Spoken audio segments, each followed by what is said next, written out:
The 3 Square Miles gin, actually, it's a 2-day effort to create. Wow. It's gin. Hi friends, welcome back to the house for another drink. This is your first time here. I'm Dana. I'm Art.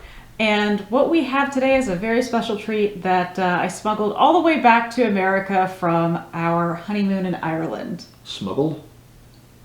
I mean, we declared it at customs. Yeah, I don't know about smuggled. Makes for a better story, though. I bootleg everywhere I go. What are you talking about? So today we have 3 Square Miles gin.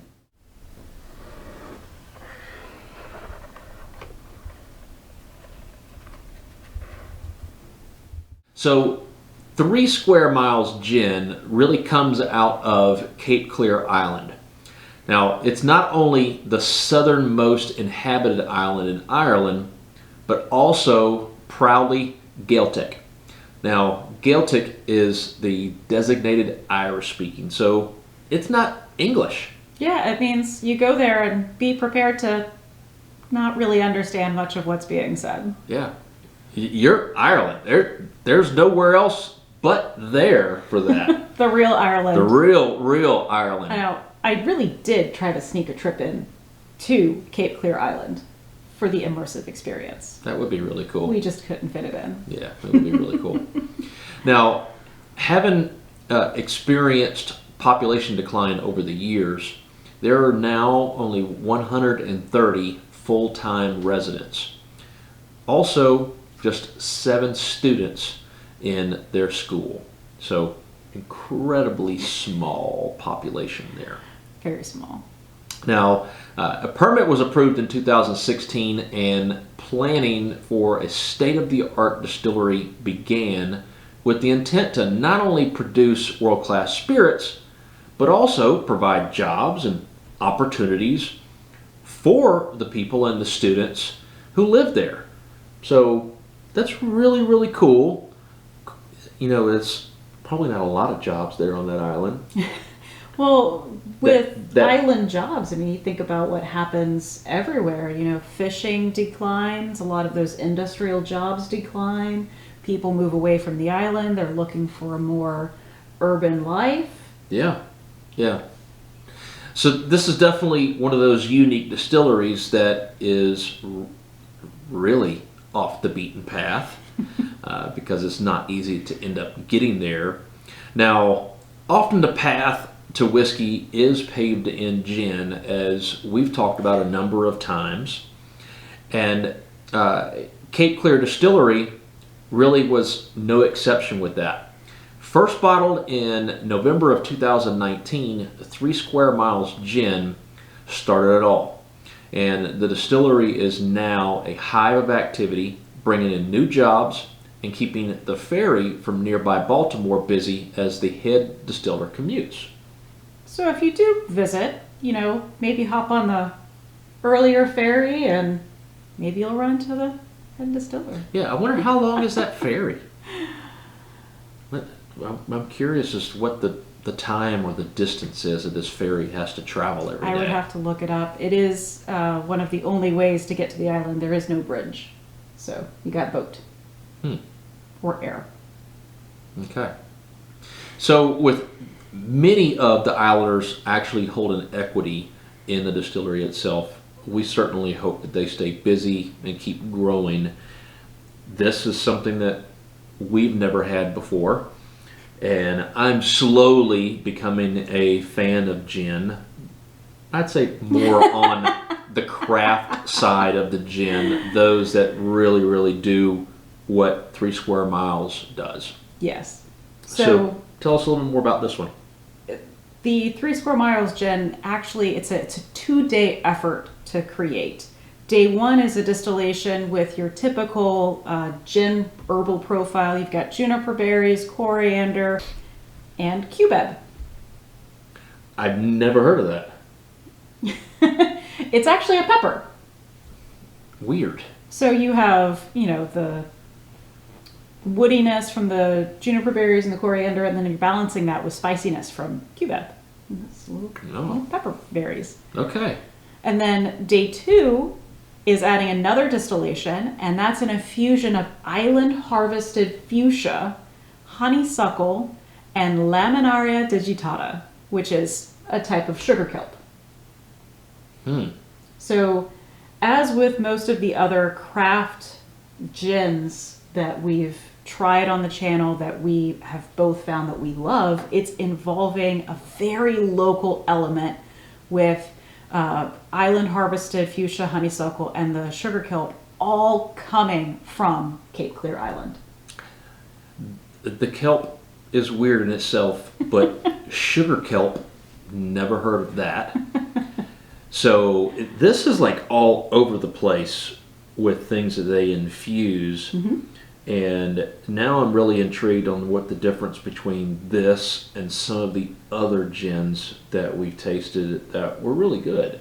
I mean, the herbal profile of gin, every single distillery and master distiller is going to have a slightly different blend of the core herbal elements, but also you can add in some of those florals or citrus. So I really am curious to see how the local floral and kelp elements influence this gin, especially since they come in on day 2. So that gives the reduction almost. That's going to reduce some of the harshness of the juniper, coriander, and cubeb. So, and I really like that the botanicals are all harvested by locals from the fields, from the hedgerows, and the kelp comes from the rocky shores right in front of the distillery. That's cool. That is really cool. Yeah, you don't really get much more local than that in a craft. Well, no. I mean, the island's not that damn big. So everybody is getting everything from there.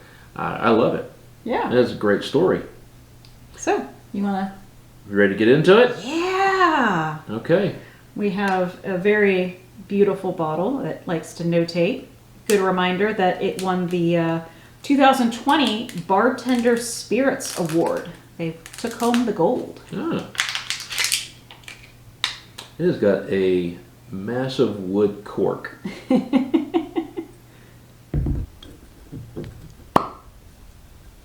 Very satisfying.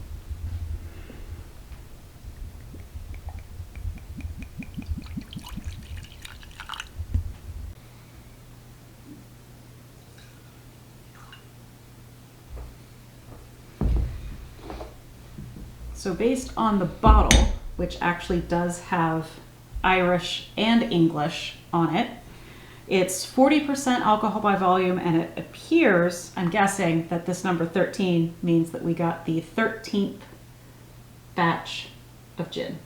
Lucky number 13. It is my lucky number, yes. Okay. Wow. It's gin. Definitely gin. Wow. Just slapped in the face with juniper right there. Goodness. It's my favorite part. Okay, there's a little bit more of the other smells. You can definitely smell that it is a gin because it is very heavy on the juniper on the nose, but there's also like little hints of other elements in there that's really hard to like pin your finger on. Yeah, yeah. Like it doesn't smell like flowers. It doesn't smell like seaweed. So it's kind of like, well, I mean, I smell a little bit of the honeysuckle in there, but you gotta give it a second to breathe and kind of air out a little bit, and then you start to pick up on some of the other smells from it. And it's okay. All right. All right, here ready? we go. Cheers. Gin convert. Cheers.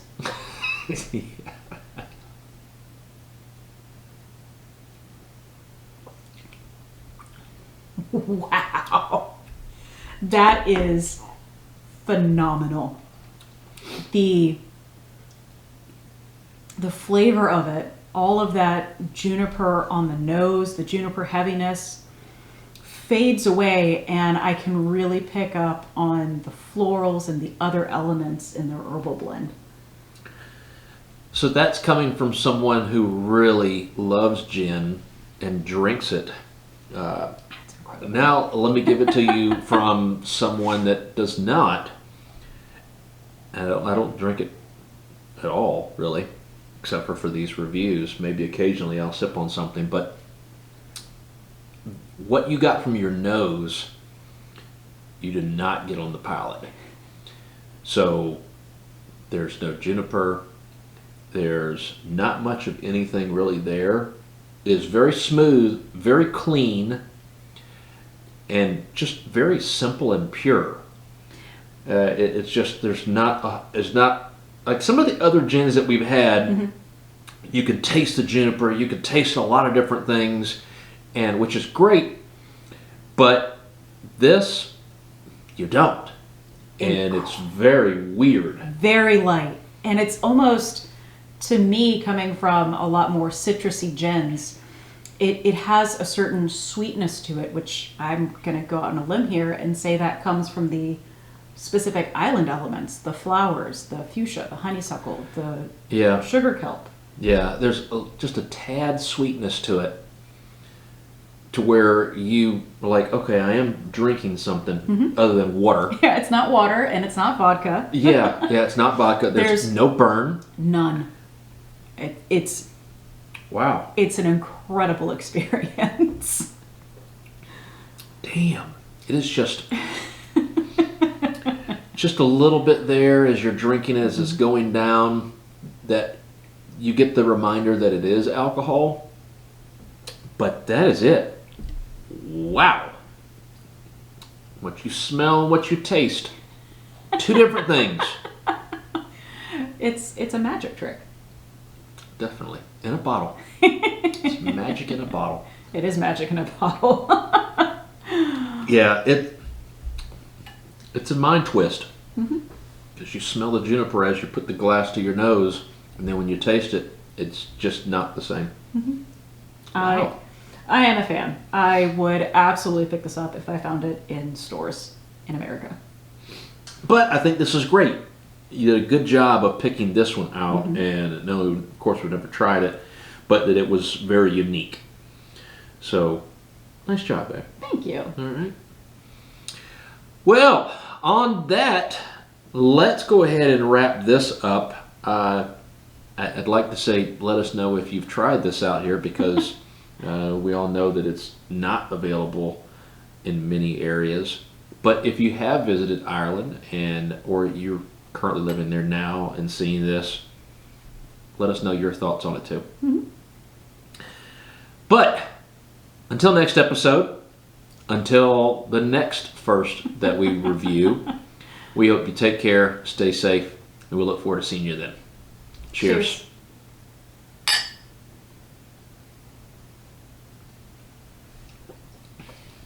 That is good. Even a big gulp.